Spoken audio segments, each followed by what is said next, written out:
Halo teman-teman trader investor, selamat datang di saham di Alsa Teknikal dan Badan Mulugerian. Seperti biasa, hari ini hari Rabu 8 Februari 2023, hari yang masih cukup menarik. Dan seperti biasa, nanti akan saya ISG dan juga beberapa saham pilihan yang menarik. Sebelumnya, buat teman-teman yang mau kasih tips, support maupun donasi untuk cuan-cuan saham, bisa cek tinggal ke link sosial base deskripsi, dan teman-teman bisa kasih tips, support maupun donasi untuk cuan-cuan saham, dan juga pesan pribadi untuk saya. Terus buat teman-teman ada pertanyaan kita saran, silahkan sampaikan aja, bisa via DM Instagram ataupun komen YouTube. Dan insya Allah setiap pertanyaan teman-teman nanti akan saya jawab kalau saya sudah waktu. Juga jangan lupa support terus cuan-cuan saham dengan cara like, comment, share, dan subscribe. Karena support teman-teman itu gratis, tinggal klik aja, tapi sangat berarti buat konten kreator di saya ini. Jangan lupa juga nyalakan notifikasinya karena ada konten setiap hari dari cuan-cuan saham sampai Jumat analis harian, Sabtu dan Minggu konten spesial. Oke. Kita langsung masuk ke transaksi, di mana transaksinya cukup sepi ya, 8,979 triliun. Dengan pergerakan asing hari ini net buy total 361 miliar. Dominan di pasar nego sih. Regulernya cuma 141 miliar, negonya 219 miliar. Kalau kita lihat sebenarnya cukup menarik ya, di mana ketika market reject dari resist, transaksinya mengecil. Artinya belum ada seller yang cukup kuat walaupun IHSG menyentuh resist. Cuman by candlestick sudah terlihat ada perlawanan. Nanti kita bahas lebih komprehensif. Nah, kita masuk ke saham-saham yang dibeli asing hari ini.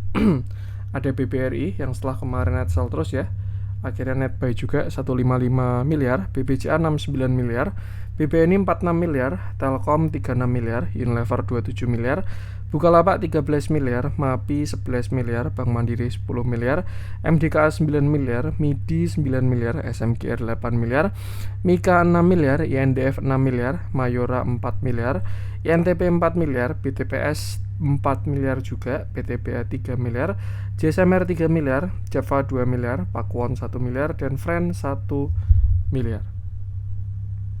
Kita masuk langsung ke saham-saham yang jualan asing. Ada Goto 77 miliar, Astra 30 miliar, Indosat 28 miliar, Yeti Traktor 26 miliar, ITMG 17 miliar, Alfamart 14 miliar, Gudang Garam 13 miliar, KLBF 13 miliar, Akra 13 miliar, Arto 10 miliar, Mapa 9 miliar, MNCN 9 miliar, Inco 5 miliar, Bevin 5 miliar, CPRO 5 miliar, Mitratel 5 miliar, Adaro 4 miliar, dan INKP 4 miliar juga.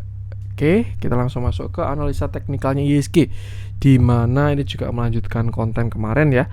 IHSG posisi di resisten 6955. Kalau kita lihat dari candle hari ini sih, kalau menurut saya masih ibaratkan baru doji lah ya. Kayak kalau baru turun tuh doji, itu masih membutuhkan yang namanya konfirmasi. Kadang ada candle yang langsung menunjukkan dominasi ya antara buyer atau seller. Misalkan kena support langsung hammer. Contoh kayak gini ya, dia kena support langsung hammer. Nah, ini langsung menguat dia habis itu. Karena ini udah full buyer lah ketika kena area ini. Atau sama kayak di sini, kena support langsung hammer. Nah, ini sama juga. Atau sama juga ketika di sini ya, kena resist langsung engulfing. Setelah itu pun dia juga langsung turun. Jadi ya ada candle yang kuat dan candle yang masih butuh konfirmasi atau candle yang lemah. Sebenarnya candle kuat pun juga butuh konfirmasi ya pada structure selanjutnya, butuh lower high lower low atau higher low higher high. Tapi kalau dari candle itu biasanya sudah konfirmasi pertama. Nah, artinya saat ini IHSG masih ya kita bisa asumsikan saat ini doji ya, doji di area resist sudah indikasi kurang oke, tapi sellernya belum terlalu kuat, bodinya pun juga masih hijau. Jadi saya rasa masih perlu dilihat besok atau lusa ya, apakah IHSG menguat atau apakah IHSG menguat atau koreksi seperti itu. Yang jelas yang perlu diingat adalah saat ini kita masih di resisten, yaitu area 6955 dan ya tidak area yang bijak untuk beli-beli saham, apalagi saham yang beta 1, karena ya posisinya bakalan di resisten semua seperti itu. Kalau misalkan dia break itu jelas bakal cakep, tapi kalau gagal break ya ada potensi untuk koreksi dulu. Jadi untuk sekarang lebih ke arah jaga TS aja lah saham-saham yang dipegang. Tapi kalau misalkan masih posisi cash, saya rasa tunggu wait and see dulu, entah dia tunggu break atau retracement. Kalau enggak, pilih saham-saham yang korelasinya lemah terhadap IHSG seperti itu. Oke, perhatikan 6955 sebagai resist, dan untuk support saya rasa masih di sini 6830 sampai 6800. Jadi ya cukup jauh jadi supportnya. Ibaratkan kalau kita bikin risk reward ya, jual di resist, beli di support. Nah, ini kan risk rewardnya jelek. Target cuma 0,28%, sedangkan supportnya jauh 1,5%. Artinya bukan area yang bagus untuk ambil posisi, lebih ke arah jaga TS aja, seperti itu. Perhatikan area krusial tadi dan jangan lupa selalu batasi resiko. Kalau kita lihat dari momentumnya sebenarnya menarik ya. Tinggal kita lihat dulu aja konfirmasinya besok. Harusnya besok itu hari Kamis ya. Kamis Jumat sudah menentukan arah lah. Apakah mau koreksi atau lanjut menguat? Harusnya sudah kelihatan di Jumat. Seperti itu. Oke. Itu untuk IHSG. Kita langsung masuk beberapa saham pilihan. Kita mulai dari yang jualan asing. Saya pengen bahas Astra aja.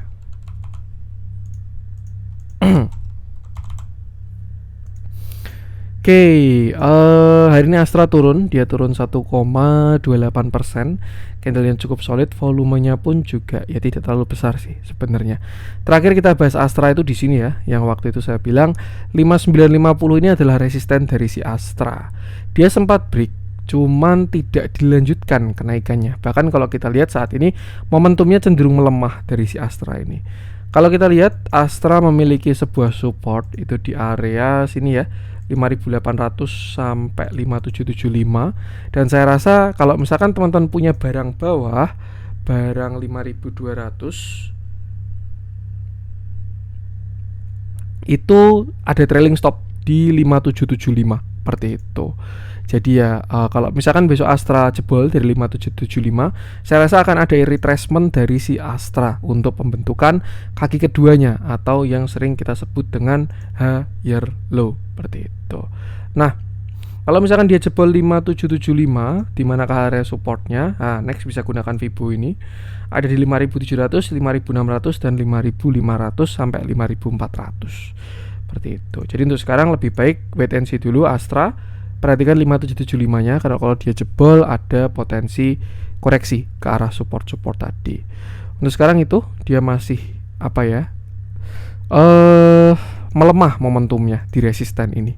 Dan kalau kita lihat juga masih dia menuju dead cross. Jadi ya perhatikan area krusial tadi dulu aja. So far kalau kita lihat dari view besarnya sih, yang sini dia sudah breakout ya downtrend line-nya. Jadi sebenarnya masih ada upside kalau menurut saya. Entah 6150 atau 6500. Cuman kemarin dia sedang konsol di 382 aja. Jadi ya bikin kaki kedua adalah sesuatu yang sangat wajar.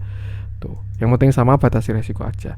Kita lihat dalamnya, hari ini juga terjadi distribusi ya, masih cukup konsisten dari kemarin-kemarin. Kalau terakhir naik sih ada akumulasi, tapi kalau dibandingkan dengan distribusi ke belakang belum sebanding ya. Mulai closing di bawah EMA 20 juga. Jadi ya itu tadi aja, perhatikan price actionnya dan jangan lupa selalu batasi resiko. Itu untuk Astra. Kita lanjut coba cek si KLPF, sudah kita bahas kemarin-kemarin ya. So far masih on track KLPF ini, happy cuan kalau ada yang ngambil barangnya. Kita lanjut coba cek, kita cari yang ada spread aja. Kebanyakan pada 0% hari ini, karena memang wajar ya, pagi-pagi market naik dulu, habis itu melemah, terus closingnya kuning. Jadi ya saham-sahamnya pada bentuknya kayak gitu dulu. Gak ada yang menarik di yang jualan asing. Kita masuk ke yang dibeli asing aja. Kita coba cek si Unilever. Ini juga mulai rame ya. Hari ini pun juga naiknya lumayan. Saham apa ya? Kalau menurut saya investor yang alirannya fundamental pasti pernah belilah Unilever. Saya dulu juga pernah beli Unilever awal-awal tuh. Oke, hari ini Unilever berhasil naik. Dia naik 3,4%, candlenya solid, volumenya bagus banget volumenya. Ketika dia breakout, volumenya membesar. Terakhir kita bahas Unilever ketika dia reject dari area resistennya. Ini ya, di sekitar 5.400 tuh dia menyentuh, lalu gagal menguat dan koreksi. Bottom di area supportnya 4460 dan terlihat ada penguatan sampai sekarang. Kalau kita lihat saat ini sebenarnya Unilever berpotensi membentuk yang namanya higher low, di mana ini kemarin dia low, high, higher low, dan konfirmasinya adalah kalau dia berhasil break dari 5470. Ini agak error ini. Nah, dan kalau kita track kemarin ternyata Unilever itu retracementnya sampai 0,382 doang. Artinya ada potensi kalau dia break dari 5480-an. Ini bentar. Iya, loh kok aneh ini. Trading view, masa dia fraksinya 5480, kayak 5475 ya. Kalau dia break dari 5475, atau saya yang lupa ya kan, kalau 5 ribuan kan keloncatan 25 kan, Berarti ini 5475 ya. Kalau dia break dari area tersebut, maka Unilever sudah ada pattern reversal karena dia punya sebuah higher low dan juga higher high seperti itu. Dan kalau dia sampai berhasil break, saya rasa bakal cakep banget Unilever. Kalau berhasil break dari 5475 tadi ya, kita bisa tarik uptrend line. Dan kalau di track pun juga ternyata dia kena kemarin di bawah ini. Nah, agak offset dikit lah. Nih, target bisa kesinian sekitar 6700. Atau kalau kita tinggal tarik Fibonacci-nya, kita balik, nah targetnya ke sekitar sini, 62 sampai 59 seperti itu. Tuh, itu untuk view menengah lah bahasanya. Nah, kalau kita pakai smaller view atau view kecil, saya rasa Unilever baru saja breakout dari ascending triangle. Nih ya, di sini dia punya ascending dan baru saja breakout seperti itu. Jadi sudah ada konfirmasi juga untuk reversalnya.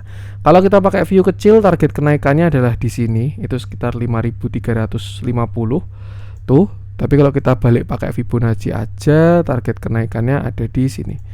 Sekitar ya ini resisten dari si Unilever. 5060 atau 5050 ya, lalu 5250 baru nutup gap di sekitar 5350 seperti itu. Untuk sekarang saya rasa sih Unilever lebih ke arah nutup gap dulu. Kalau misalkan udah ketutup, dia uji 5475 baru ke target higher high-nya seperti itu. Untuk sekarang support dari Unilever saya rasa masih di sini ya, sekitar 4850 sampai 4880. Kalau dikasih pullback atau retest, misalkan dia besok melemah dulu, set dengan volume kecil, ini menarik untuk entry ya di sekitar 4850 sampai 4800 seperti itu. Tuh, dari yang penting sama selalu batasi resiko. Satu hal yang saya suka dari Unilever adalah akumulasinya. Sejak kemarin dia bottom di area 3000-an ya, kemarin bottomnya itu. Ya, 3200 dia bottom, akumulasinya sampai sekarang masih konsisten. Dan ini bukan kaleng-kaleng ya, akumulasinya. Asingnya pun juga relevan, jadi kita bisa asumsikan yang akumulasi ini asing. Jadi sebenarnya kalau kita pakai view akumulasi itu masih bagus. Cuman ya entry exitnya ikuti price action seperti itu. Dan ya so far so good. Yang penting sama, selalu batasi resiko aja. Siapa tahu dia mau bikin sabun digital ya. Itu jokes zaman dulu ketika Unilever dihajar, bank digital pada naik. Oke, tentu Unilever. Kita lanjut coba cek MDKA. Ini juga masih on track dengan view terakhir di grup juga. Kita bahas aja yang hari ini naik lumayan. Oke, hari ini MDKA berhasil naik. Dia naik 2,63%. Candlenya tidak terlalu solid sih, masih ada reject. Volumenya cukup bagus. Terakhir MDKA kita bahas ketika bottom ya di sini. Set dia swing low, lalu habis itu breakout dari bullish flag-nya menuju targetnya di sekitar sini. Nah, ini kita hilangin dulu. Di sekitar 4920 sampai 5120. Ini kayaknya baru error nih, trading view.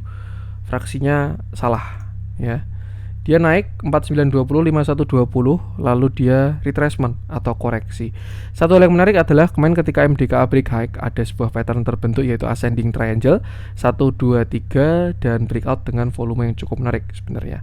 Dan beberapa waktu dia retracement turun sampai 4500 dan itu adalah area buy on weakness-nya dari si MDKA. Dilihat dari candle hari ini sudah cukup menarik sebenarnya, tapi dia belum berhasil breakout ya. Mau nggak mau kalau kita lihat dia belum berhasil breakout.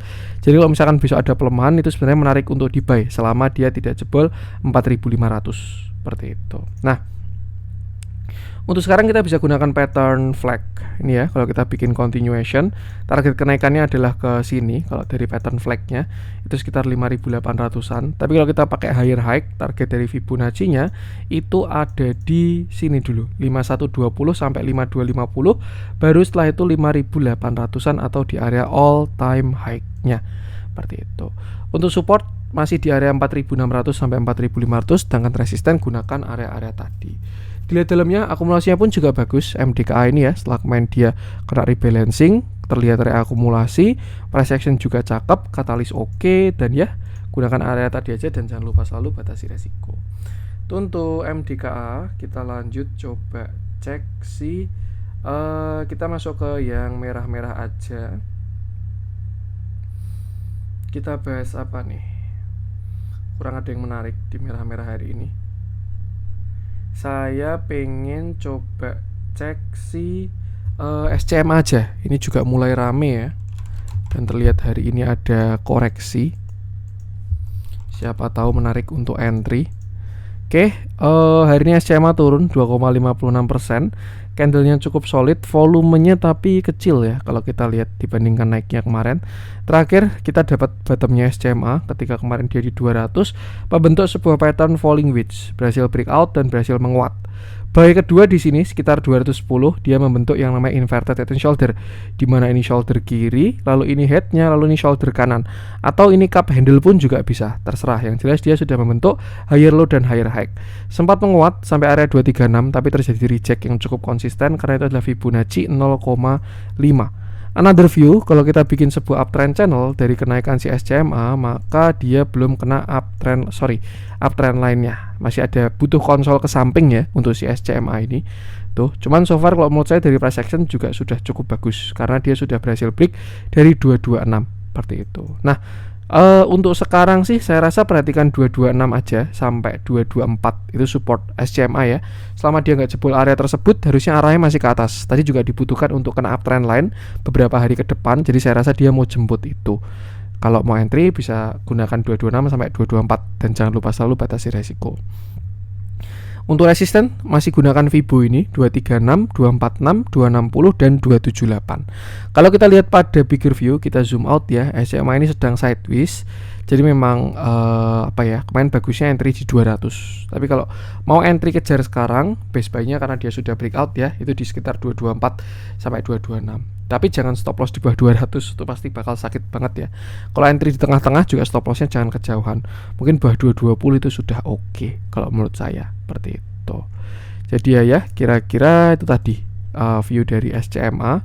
Dia sedang mau kejar uptrend line ya, turun sedikit lagi atau mungkin bahkan nanti menyamping baru setelah itu lanjut menguat lagi. Trend line ini kan ibarat kayak average market juga ya. Ketika dia di sini di buy. Nah, kalau naiknya kekuatan sedangkan buy-nya masih di sini, ya dia bakal jemput area buy-nya dulu atau yang sering digunakan sebagai average volume ya, seperti itu. Kita lihat dalamnya terjadi distribusi untuk hari ini, ada yang taking profit ya. Tapi kalau kita bandingkan ke belakang juga masih so far so good sebenarnya dari akumulasinya. Ya, gunakan tadi aja. Momentum moving average juga bagus, dia terlihat golden cross pas kena EMA 20. Tuh, tinggal gunakan area-area tadi. Tuh untuk SCMA, kita lanjut coba cek yang hijau-hijau. Hari ini kita coba cek apa nih? Unilever udah, Medco kemarin udah ya. Doit ini cakep. Ya dia batubara related sih. MTech juga masih on track, kita bahas Doit aja. Nih. Siapa tahu untuk referensi tambahan ya, saham-saham cari rebound saham batubara. Kalau saya rasa sih untuk view pendek batubara masih bagus ya. Karena dia sudah oversold juga, bisa manfaatkan technical rebound. Cuman kalau swing panjang ya masih belum. Oke, kita bahas Doit hari ini, dimana hari ini dia berhasil naik 2,84%. Candlenya bagus, volumenya pun juga cukup menarik dari kemarin ya. Untuk volume kemarin itu sudah kayak kode lah, dia buy kayak gitu. Setelah sebelumnya dia didominasi seller, mulai akhirnya buyer mulai muncul. Hari ini dia melanjutkan kenaikan, sudah konfirmasi pertama karena dia sudah berhasil break high nih ya, high-nya di 286 dan hari ini sudah di break dan sudah closing juga. Kalau kita lihat pada bigger view, saya pengen spesifik di sini aja, di mana Doit ini kemarin koreksi dari puncaknya 600 sekian sampai bottom di 200 sekian.